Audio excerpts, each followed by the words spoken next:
right. Hi, everybody. Again, I'm so sorry I'm late. I'm Master Gwen, mundanely Carrie Holman. I am a licensed therapist, and queer issues are one of my passions within my professional practice. It's one of the things I work with the most. And so from that, I decided to put together what was originally, as you can see, how to create an inclusive practice, but not just a welcoming practice. And this, of course, can be transferred into a welcoming sewing day, a word writing day, just meetings, whatever. Some of this I based off of my work with religious trauma, branching from obviously people in the queer community who may be rejected from their religious group, and how those religious centers, be it a mosque, a temple, a church, whatever, can be inclusive of their queer members, not just welcoming. So with that, let's get going. First, I want to cover the difference between inclusive and welcoming. Being welcoming is easy. You meet people where they are and you bring them into whatever is happening.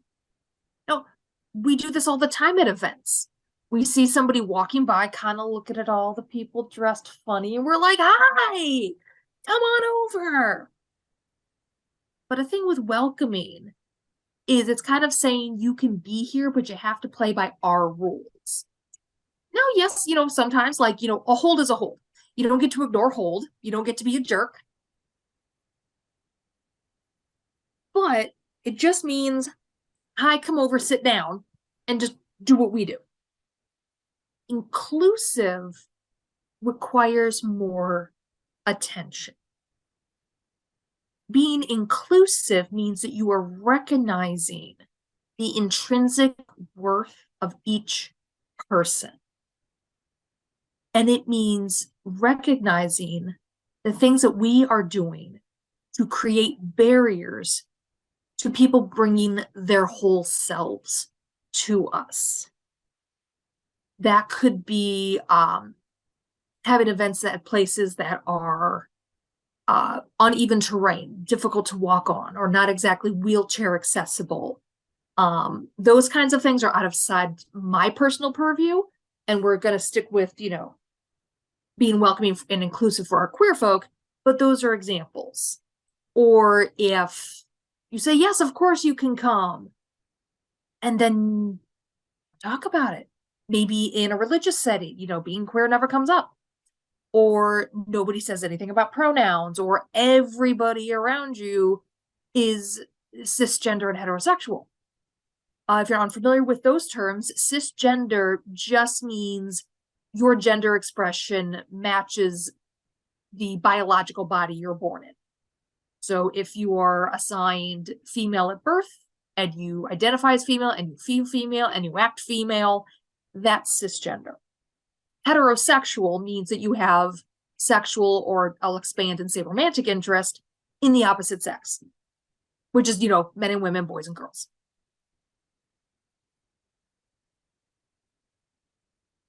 Don't expect your minoritized individuals, participants, members, fighters to educate you. Please, please, please, please. This is not their job. It is not their job to educate us.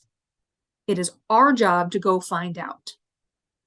You can say something like, oh, I'm sorry. Of course, you always apologize. Always apologize. I wasn't aware. I'll go look that up. We've all got Google. We've all got these amazing computers in our pockets. We can go look this up. If you're not sure, if you're like, where in the heck would I even start? You can maybe ask, is there a term I should use to Google that'll get me good results? That's the extent of their responsibility. And if they start to educate you, because a lot of people in a minoritized position are so used to this that they just start without thinking, you can please say, I appreciate it. but it's not your job to educate me on this. I can go look it up later and we can just go.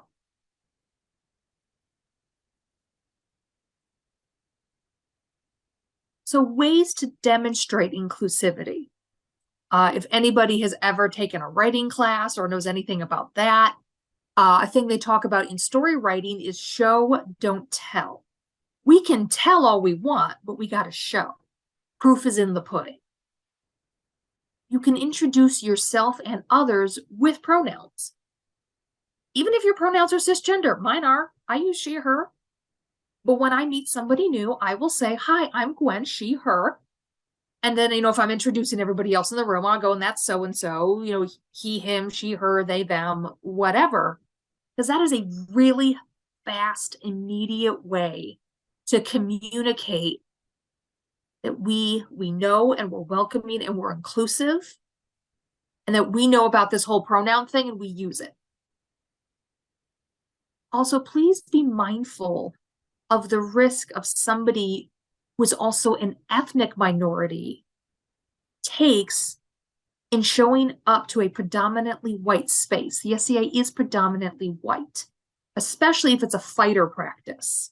Yes, we know it's all, it's fun and games and all that, but it's a sport, but it's still martial. And so there is an additional risk for somebody who is also an ethnic minority to show up here going, oh my God, everybody's white and they have weapons. Am I safe here? Be mindful of that. Also, when telling stories, be mindful to include all types of people who may not be seen at your local meeting or your local practice. Some examples, some actual examples I know that I'm not making up are a fencer who uses a wheelchair. If anybody here is familiar with Professor Peter, the short version is he decided he was going to be her horse for melee.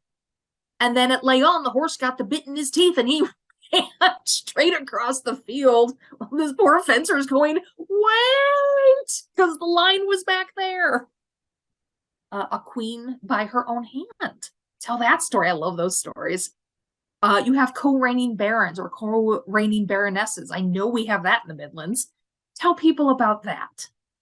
Or if you find, like, say, a visually impaired fighter or person who sews or does calligraphy, whatever. Maybe somebody who has hearing difficulties. Tell those stories, include those around the fire. You don't have to be like obvious, like, oh, let me tell you this story about. But we can remember to weave those into the stories that we all love telling and that add such richness to SCA culture. Other ways to be included or inclusive is don't always stand by or fight with the same people. Yes, we're friends. These are our friends. We love to see our friends. It's okay to mingle a bit. Walk around, especially anybody who's a shadowling is probably good at pointing this, has seen this. Somebody who's standing off to the side, maybe looking a little awkward, a little uncomfortable, not really standing around with anybody. Go over, say hi. Hi, I'm Gwen, she, her. What's your name? Also, don't make assumptions of a person's interests, abilities, etc. based on appearance.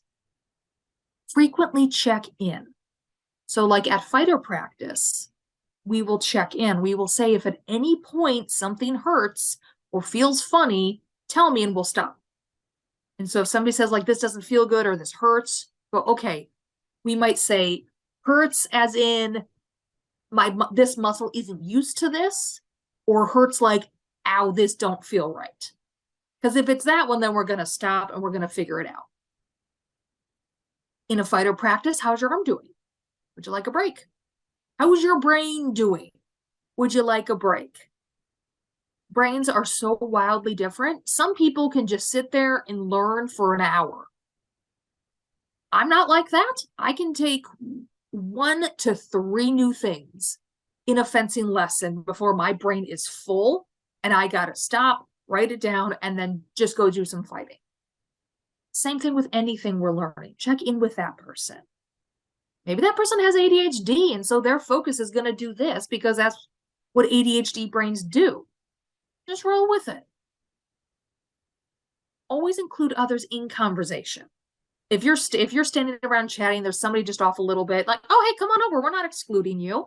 Come on in. Be welcoming. And also invite others to be part of, I have here, practice life, meeting life, membership life, and just goings on within your SCA community. My Tuesday practice, we go down the street to the pub. We've been going out for drinks or food for decades, and we always invite new people. Anybody who comes to practice, you're in town visiting, whatever, come with us. You're invited. Invite them to events, invite them to the social gatherings, offer to help them acquire what they need. It may be, I don't know, hey, we have an event on January 6th. It's the 12th night. It's laid back. Would you like to come? They say yes. Okay. Do you have garb? Can we help you find garb? What kind of garb would you like to wear?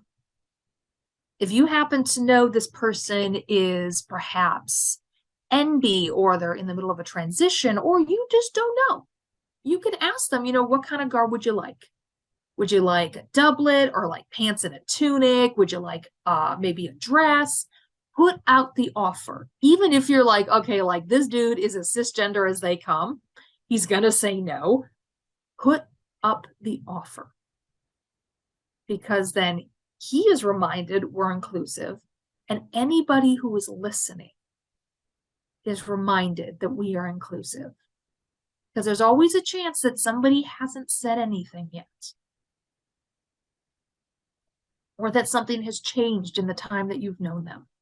And you want to communicate to them that you are always available, and you're always gonna like them, and you're gonna be inclusive. In the case of people like me who tend to be in the SCA and do predominantly one thing, find and build common interests other than that one thing. For me, it's fencing. I can chat to you about things that aren't fencing. What books do you like to read? What do you like to do when you're not in the SCA? Build those as well, because it communicates that I want you to be included in my life at large. Not just, oh, I see this person at fencing once a week, and sometimes I see them at events. That's also the inclusivity. Even if me and this person never get together outside of the SCA, we can still talk about those other things. How was work? How is your wife? How is your husband? How are your kids? Whatever. How was your Pokemon tournament? Just show that you want to know about their life. And also, don't withhold friendship just because someone doesn't meet your expectations of what a queer person should be, or what you think this person should be. I don't have to worry about that too much in the SCA because we're all such wildly varied people and we're all so weird. But just putting that one out there. I talk with some of my clients, I talk about concentric circles of association. At that core, you have your family, your chosen family. And then from there, you're going to have your best friends, your good friends, your acquaintances.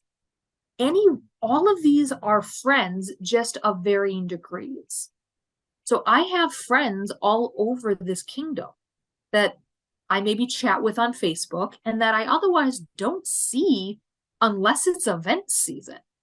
They're still my friends. They just may not be the one I call at 2:00 in the morning.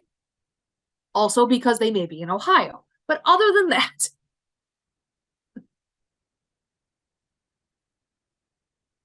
use your privilege. Privilege has become a pretty loaded word in the social sphere. And all we mean here is using your status and using the things that you have, whether you earned them or not. Whiteness is a privilege that we don't earn. We're just born with it. Being a skilled illuminator. That's a privilege that you have created because you have earned it. Your status as a respected member at your meeting. That's something you earn. It is also a privilege because people are more likely to listen to you. It could be your status as a peer. Peers carry really a lot of authority within the SCA. So if you have that status, use it to the advantage of people who don't have that privilege. That's what we mean by use your privilege. Use what you have for those who don't. If you're not, if you're like, well, I'm just kind of a nobody at practice, or I'm not a peer, you can use your status as a member of the majority. You're white, if you're male presenting, anything like that, you can use that. If you say you're a white man and you hear somebody, being excluding of queerness in general, or saying something that is maybe not the best thing to say, or maybe they're saying something that they haven't considered before, you speak up. You speak up because you are more likely to be listened to than the injured party. I could go on for an hour about that dynamic, but we don't have time. Use your privilege to respond when you hear others using non-inclusive language, making derogatory jokes. Put the kibosh on that right away. If they're using incorrect assumptions or stereotypes, correct them. And you can correct them kindly. We can go into this assuming the best of everyone. Maybe they're voicing misinformation. Or even if you're like, I heard something and I don't know for a fact that it's misinformation, but it just didn't sound right, you can still say something. Oh, yes, somebody just dropped in the chat. We don't say that here. Yes, that is a great one. Because you're informing the person, we don't say that. And it also communicates, we don't brook argument. So if you want to be here, you're going to have to shut your mouth on that. And with derogatory jokes, sometimes people don't know that it's derogatory. I tend to immediately get angry, and I have to sit back and go, not everybody knows. I had made a similar gaffe in graduate school. We had a list of unfortunate slurs for people, and I saw one that I had only ever heard a friend of mine use who was a member of the community that the slur was about. And I went, I didn't know this was a slur. And all of my classmates are like, are you serious? How did you not know? And I'm like, the only person I ever heard use it was from this community, and I just thought it was something that they made up, and it was funny because it rhymed. Legit didn't know. Thankfully, my classmates forgave me because they saw, like, no, like, I didn't know. This is how I came about it. But now that I know, I don't use it anymore. It's very simple. The word that begins with a G that is used to describe the Romani people, I learned a few years ago, is a slur. I had no idea. And so when I learned, I went, oh, okay. Well, I'm going to strike that from my vocabulary. My apologies to anybody in the past who may have known and may have potentially been injured by that when I said it. And so just going forward, I'm not going to use it anymore. Well, be mindful of language. Hey, folks. It's real easy to say, hey, guys. I do it all the time in my head. Hey, guys is gender neutral, but it's not to everybody, especially somebody who is non-binary or who is trans. That could just not feel right for them. Hey, folks. Hey, everybody. If you're not sure and you don't want to be like, oh, like the dude in the green hood. I don't know that dude. I don't know if that person's even a dude. That person there in the green hood, that tall person in the green hood. So the sum of this is don't make assumptions about how a person identifies. Because if you don't know them, you don't know. Another way to be mindful of language is to put the person before the condition or descriptor. Now, not everybody minds, but when I don't know, this is how I like to do it because I want to be inclusive and mindful. So I may say a person with anxiety, a person with PTSD, with autism. My internship was with schizophrenia, and we didn't call anybody schizophrenic. We said people with schizophrenia. It puts the person before the condition. A person of color, a queer person, or a person who is queer, a person who uses a wheelchair, a person who is visually impaired, hearing impaired, whatever it is. Put the person first, not the descriptor.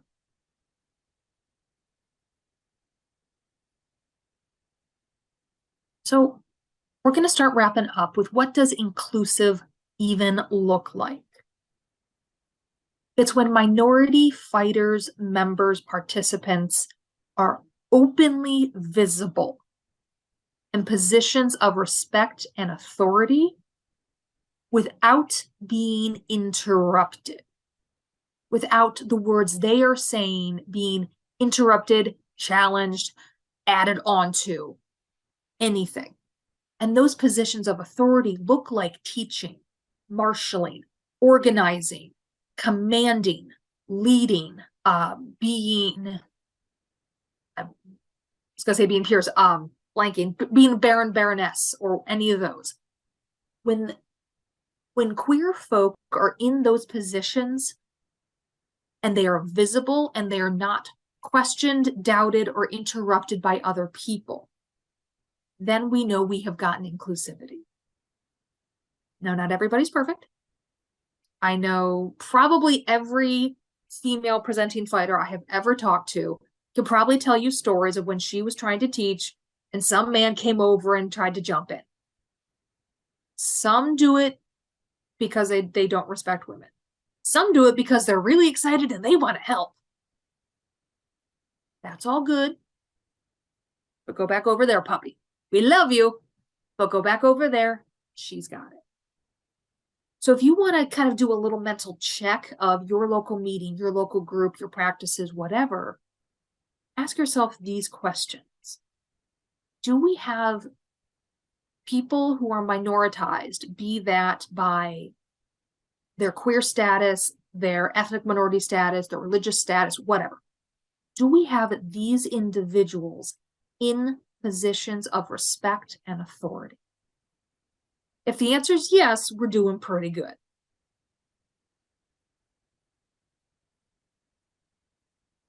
So then I will now open this up to see if anybody has any questions.